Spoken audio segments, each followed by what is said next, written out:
Hello students, आइए देखते हैं फेरेटिमा के बारे में।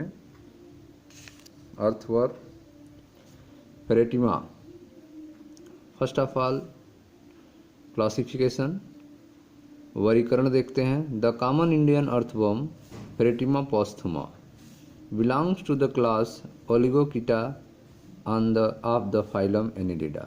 ठीक है, तो जो कॉमन इंडियन अर्थवर्म है, जो भारतीय केचुआ जो है, उसका नेम है फेरेटिमा पोस्थुमा, जो ओलिगोकीटा क्लास में रखा गया है फाइलम एनिलिडा के। ठीक है, तो संघ एनिलिडा के ओलिगोकीटा क्लास में भारतीय केचुए फेरेटिमा पोस्थुमा को रखा गया है। The generic name Pheretima was first use by किंगबर्ग।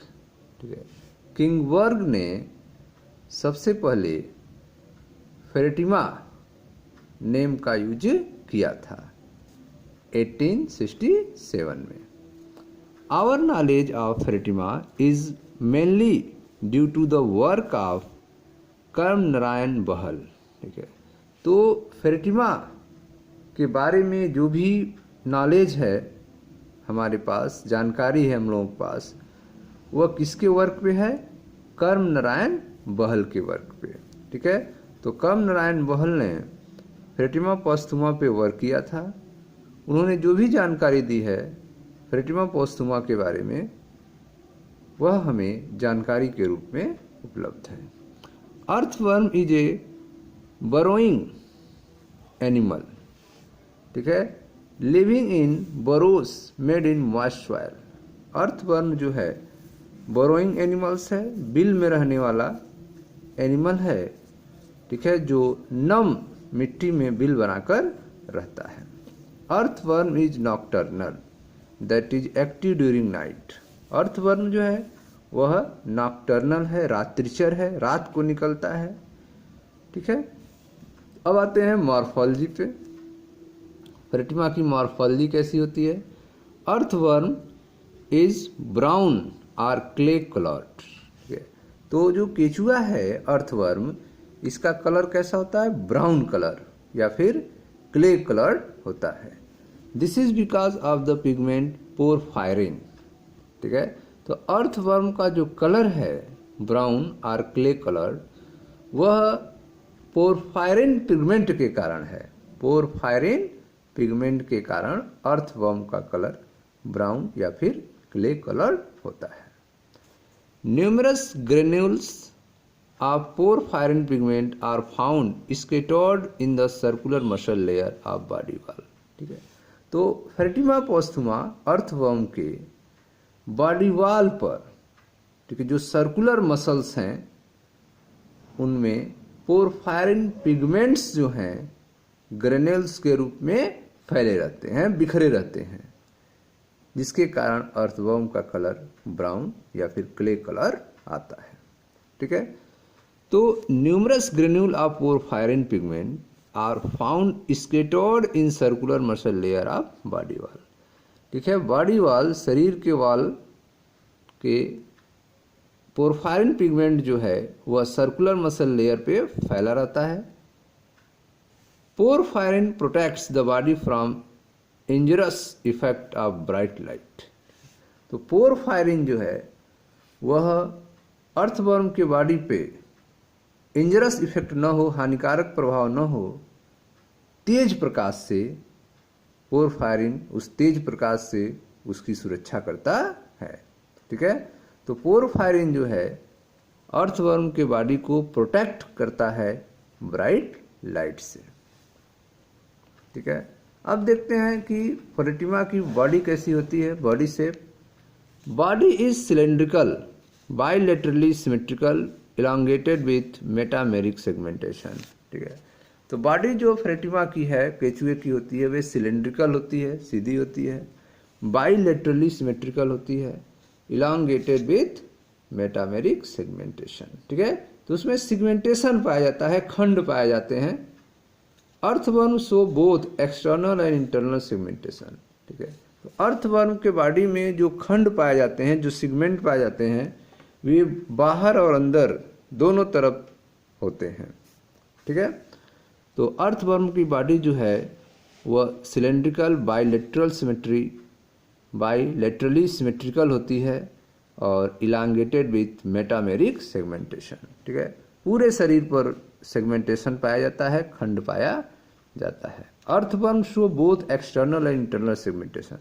Earthworm में एक्सटर्नल सेगमेंटेशन और इंटरनल सेगमेंटेशन होता है, अंदर बाहर दोनों तरफ जो है सेगमेंटेशन पाया जाता है, खंड पाए जाते हैं।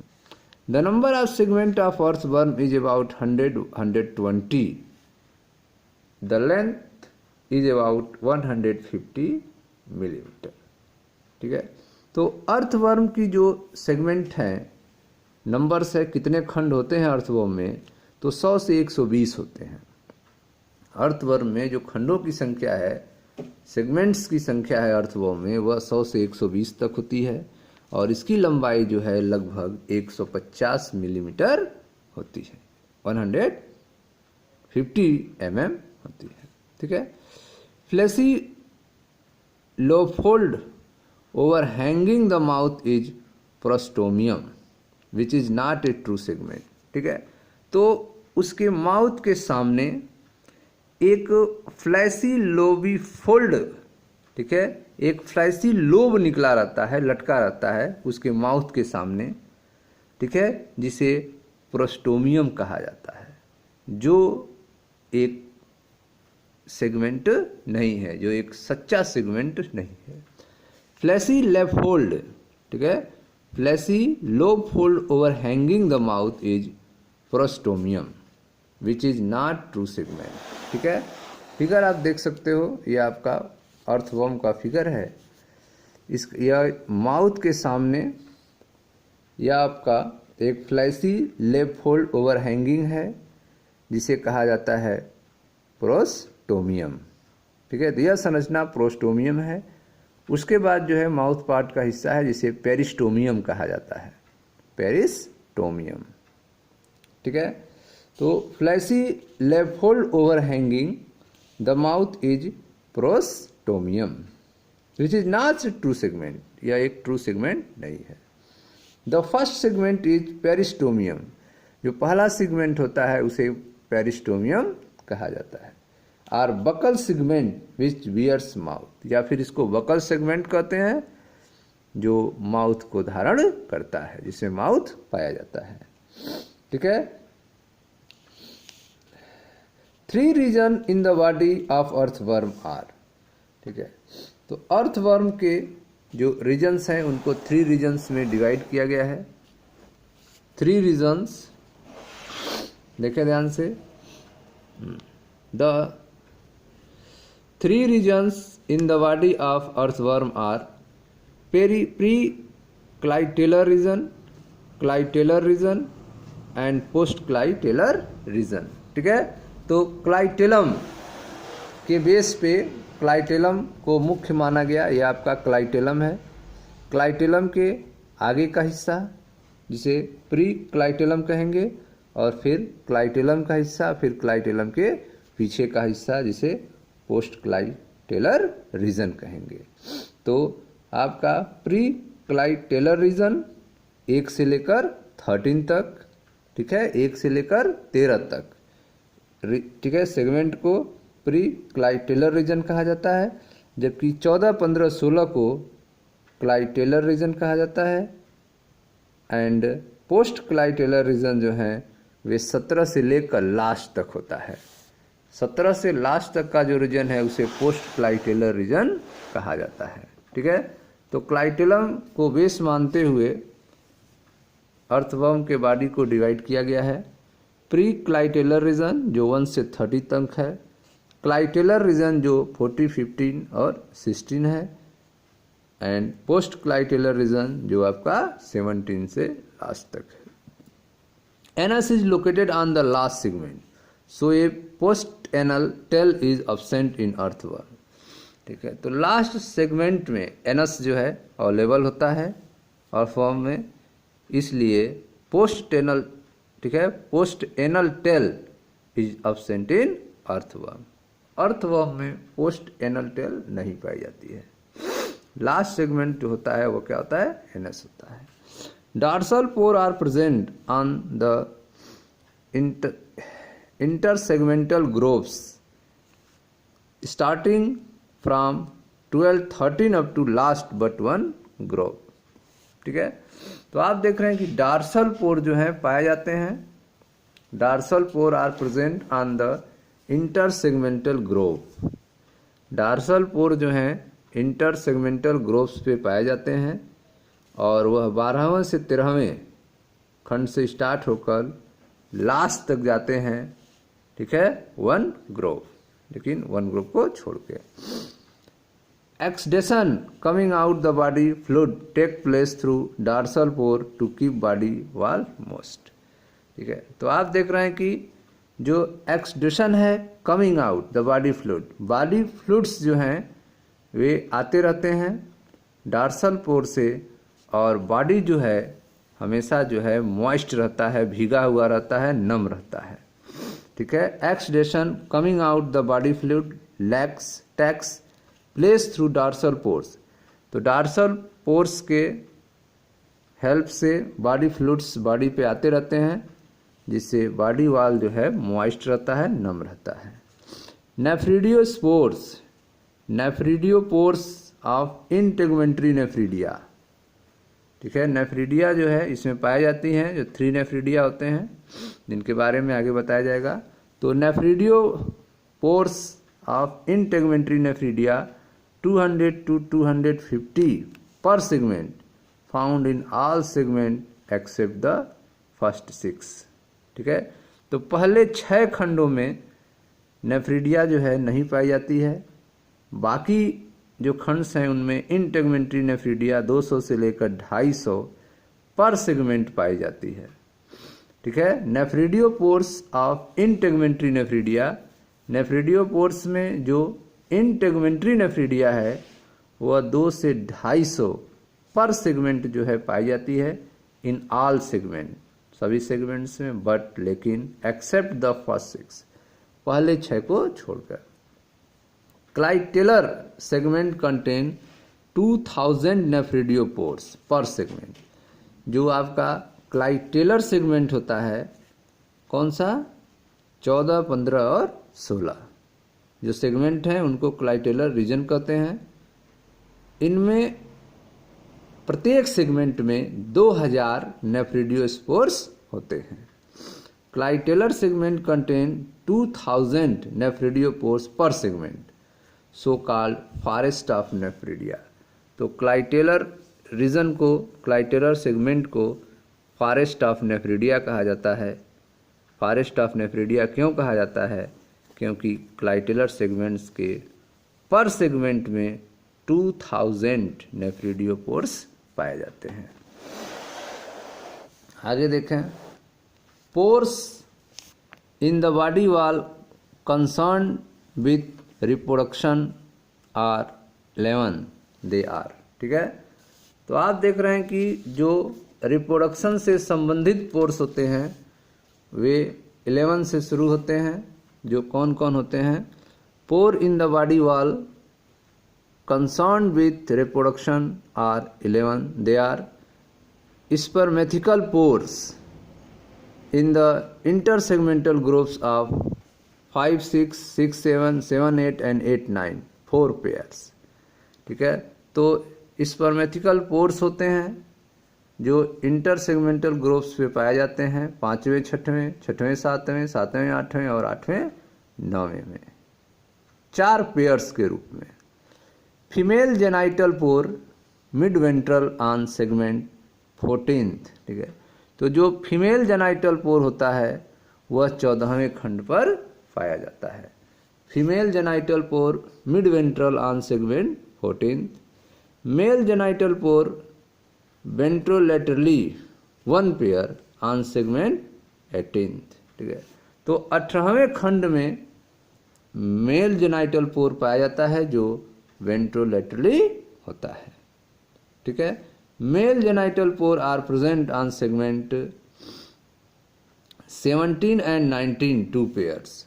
ठीक है, तो जो मेल जेनाइटल पैपिली होते हैं, मेल जेनाइटल पैपिली, वे 17वें और 19वीं खंड में 2 पेयर के रूप में पाए जाते हैं। तो pores in the body wall concern with reproduction are 11। ठीक है, तो जो रिप्रोडक्शन से संबंधित पोर्स होते हैं, छिद्र होते हैं बॉडी वॉल पे, वे कौन कौन हैं? जो 11 से शुरू होते हैं।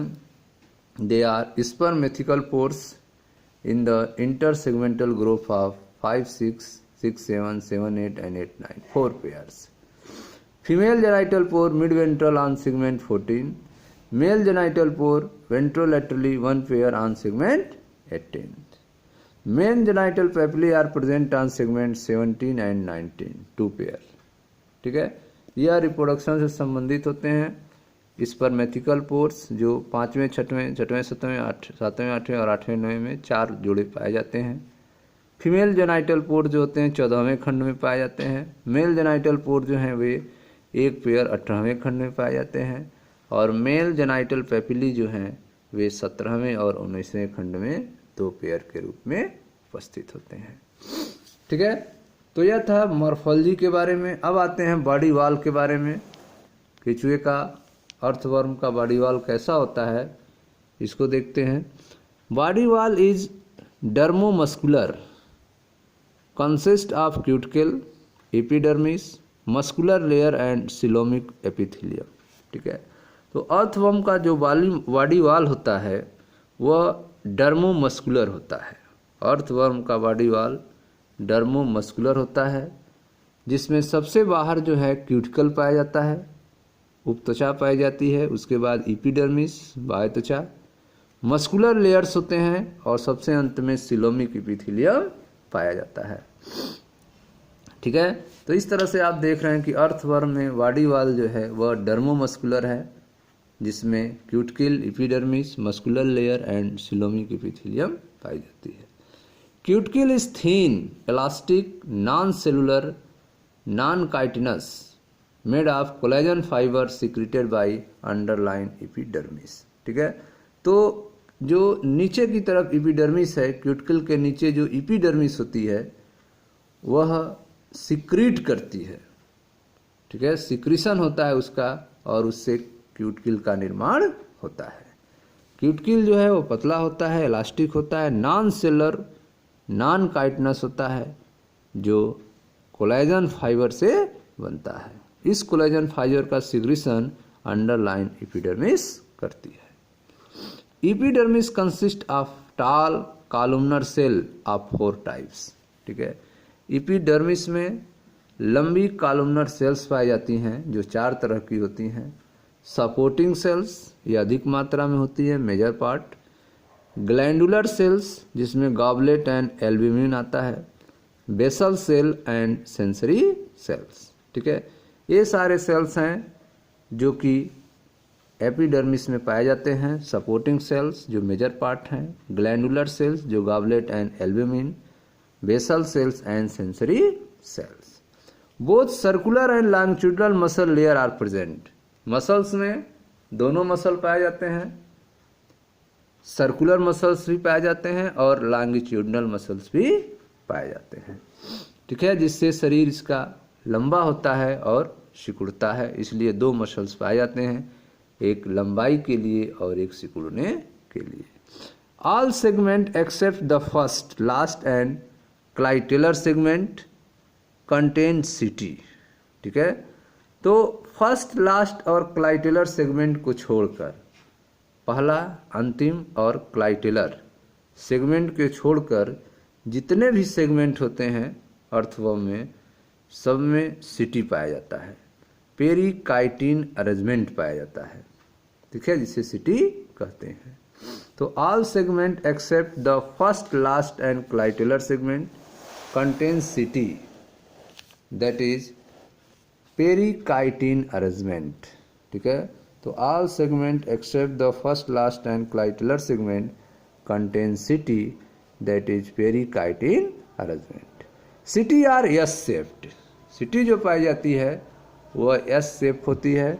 एलोइस एंड काइटिनस, ठीक है। यस सेफ, एलोइस एंड काइटेनस 80 to 120 सेगमेंट्स, ठीक है।